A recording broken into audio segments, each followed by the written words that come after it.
Schools education వ్యాపారం అయిపోతుంది. అది ఖచ్చితంగా చట్టం రావాలి, ఆ చట్టం అమల్లోకి తేవాలి.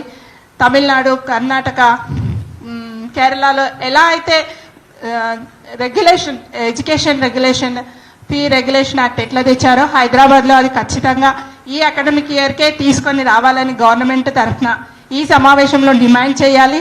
అందరూ మాట్లాడింది కూడా అదే ఈరోజు. ఖచ్చితంగా అంటే ఇక జూన్ వచ్చేస్తుంది అంటే అందరి భయాలు అదే. ఎంత ఫీ పోయిన సంవత్సరం 50,000 కట్టినాం, ఈ సంవత్సరం 60,000 కట్టాలి, ఇంకో 70,000 కట్టమంటే 80,000, ఖచ్చితంగా 10,000 20,000 ఎక్కువ చేస్తూనే ఉంటారు.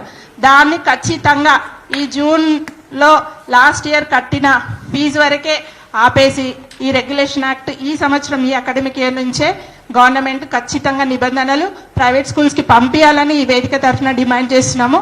ఇప్పుడు మనం ఇచ్చే ప్రెస్ నోట్లో కూడా ఇది ఒక ఫస్ట్ ఎజెండాగా పెట్టుకోవాలని నేను కూడా ఈ వేదికకి విజ్ఞప్తి చేస్తున్నాను. Thank you sir.